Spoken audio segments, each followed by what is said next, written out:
आपके papa mummy भी आ जाते तो बहुत अच्छा रहता। आएंगे आएंगे, वो भी आएंगे। पहले हमने सोचा कि हम आपसे मिले। जी जी जी।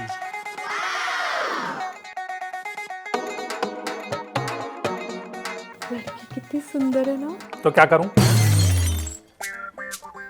अरे कहाँ जा रही हो? अब बैठो ना। हाँ बैठो बैठो। बहुत दिनों से आपसे मिलने की बात चल रही थी। बहुत दिनों से? पप्पू तूने तो कहा परसों ही बात शुरू हुई है। जीजा जी परसों नहीं बरसों। वो क्या कि आपको सुनने में दिक्कत हो गई। जीजा जी को आजकल कम सुनाई देता ना, वो जुकाम की वजह से। आप चाय लीजिए ना। कितनी कोयल सी आवाज है इसकी। चाय उठाओ चुपचाप। आप भी लीजिए ना चाय। ये चीनी नहीं है चाय में। वो मैं बिना चीनी के चाय पीती हूँ ना। कोई बात नहीं। वो क्या है ना, पर तुम्हें चीनी अलग से रख देनी चाहिए। ये ज्यादा चीनी वाली चाय पीते हैं। हाँ।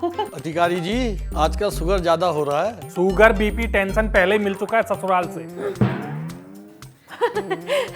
ये बहुत मजाकिया है।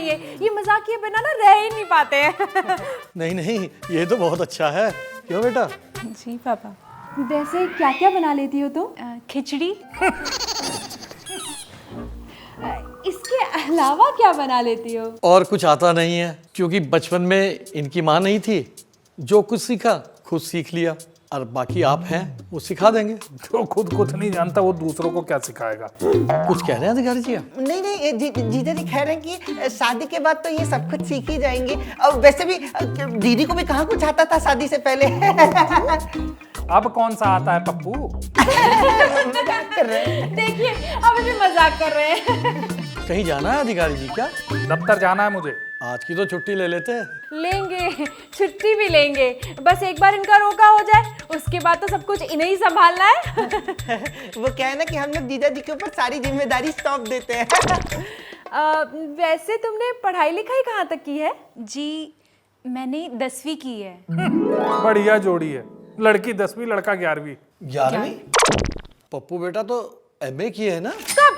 सब दीदी सबको पता है, सबको पता है दीदी। वो क्या है ना कि मेरे दीदी और जीजा जी जो है वो मेरे पढ़ाई के बीच में इंटरफेयर नहीं करते ना। वो हमने पढ़ाई करी है, MA पास है हम, लेकिन नागालैंड से। पापा जी रहते हैं ना वहाँ, तो पापा जी समझे आप। पापा जी नाम है क्या इनका? नहीं जीजा जी, वो क्या है कि हमारा इनका रिलेशन होने वाला है ना, तो वो पापा जी हो जाइए। चलिए छोड़िए, कोई बात नहीं। अब पढ़ाई लिखाई का क्या है, हमें कौन सा नौकरी करवानी है लड़की से।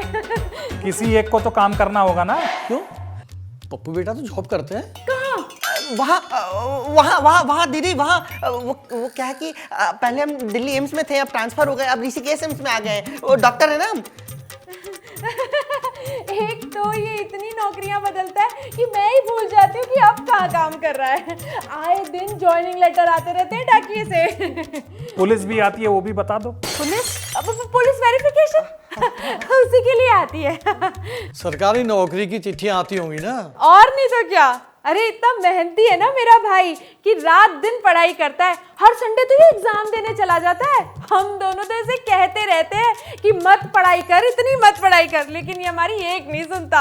इसका मतलब हमें बहुत सर्वगुण संपन्न दामाद मिला। अरे सुनो, लेन देन की बात तुम करोगे या मैं करूं? घूर क्या रहे हो? वो मैं कह रही थी कि कुछ लेन देन की बात कर ले क्या? लेन देन तो जो पप्पू बेटा कहेंगे वो हो जाएगा। कुछ मांग है क्या तेरी? बोल पप्पू बोल, शर्मा मत। शर्मा रहा है। नहीं नहीं मांग तो कुछ नहीं है। वो 10 लाख का। 10 लाख? देखा, तुम मेरे भाई को निकम्मा कहते थे ना। देखो कितने लायक है मेरे भाई, सामने से 10 लाख का दहेज मिल रहा है। हाँ। नहीं 10 लाख आप हमें देंगे। अपो, ये तेरे पापा जी क्या कह रहे हैं? जीजा जी पापा जी कह रहे हैं कि उनके पास पैसे नहीं है ना शादी कराने के लिए, तो आप दे दो ना पैसे। और ये घर? ये तो पापा के साहब का है ना। पापा हमारे माली हैं इस बंगले में, 30 साल से यहाँ नौकरी कर रहे हैं। आज साहब नहीं थे तो हमने सोचा यही देखना दिखाना कर लेते हैं, है ना पापा?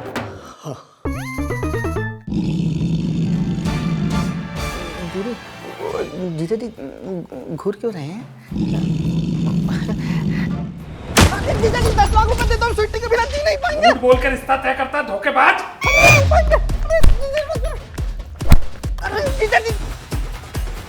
अरे क्या कर रहे हो? शादी में झूठ सच तो चलता ही है। लड़की सुंदर है,